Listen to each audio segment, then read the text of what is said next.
സംസ്ഥാനത്ത് കാത്തിരുന്ന മെയ് മാസത്തെ സാമൂഹ്യ സുരക്ഷാ ക്ഷേമ പെൻഷൻ 2000 രൂപയുടെ വിതരണം ഇപ്പോൾ ആരംഭിച്ചിട്ടുണ്ട്.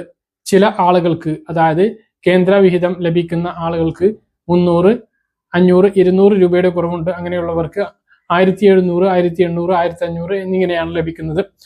2000-ൽ ബാക്കി തുക അവരുടെ അക്കൗണ്ടുകളിലേക്ക് ഒരാഴ്ചക്കുള്ളിൽ എത്തിച്ചേരുന്നതാണ്. ഇന്നലെ തന്നെ പഞ്ചായത്ത് ഡയറക്ടറേറ്റിലേക്ക് പെൻഷൻ തുകയ്ക്ക് ആവശ്യമായിട്ടുള്ള തുക അയച്ചിട്ടുണ്ട് എന്നുള്ള അറിയിപ്പുണ്ടായിരുന്നു. ഇത് പ്രകാരം നമ്മൾ നിങ്ങളെ ആ ഒരു വിവരം അറിയിച്ചതാണ്. ഇന്നലെ പല ആളുകൾക്കും തുക എത്തും എന്നാണ് അവർ പറഞ്ഞിരുന്നത്. പക്ഷേ ആർക്കും അത് എത്തിയതായിട്ടുള്ള അറിയിപ്പുണ്ടായിരുന്നില്ല. പക്ഷേ ഇപ്പോൾ അക്കൗണ്ടുകളിലേക്ക് കയറി തുടങ്ങിയിട്ടുണ്ട്. ഇന്നാണ് UDF സർക്കാരിന്റെ ആദ്യ കടമെടുപ്പ് നടക്കുന്നത്.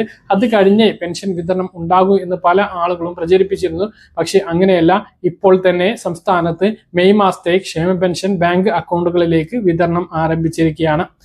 പക്ഷേ കയ്യിൽ വിതരണം താമസിക്കും. കയ്യിൽ പെൻഷൻ വിതരണത്തിന് വെള്ളിയാഴ്ച വരെ കാത്തിരിക്കേണ്ടി വരും. വെള്ളിയാഴ്ച തന്നെ ചില ആളുകൾക്ക് എത്തിക്കൊള്ളണമെന്നില്ല. കാരണം ഇനി നാളെയും മറ്റന്നാളും സംസ്ഥാനത്ത് പൊതു അവധിയാണ്. ബാങ്കുകൾ പ്രവർത്തിക്കില്ല, ട്രഷറി പ്രവർത്തിക്കില്ല, സർവീസ് സഹകരണ സംഘങ്ങൾ പ്രവർത്തിക്കില്ല. അതുകൊണ്ട് തന്നെ സർവീസ് സഹകരണ സംഘങ്ങളിലേക്ക് ലിസ്റ്റ് എത്തണം. പിന്നെ പെൻഷൻ തുകക്ക് ആവശ്യമായിട്ടുള്ള തുക ട്രഷറിയിൽ നിന്നും കൈമാറി എടുക്കേണ്ടതുണ്ട്.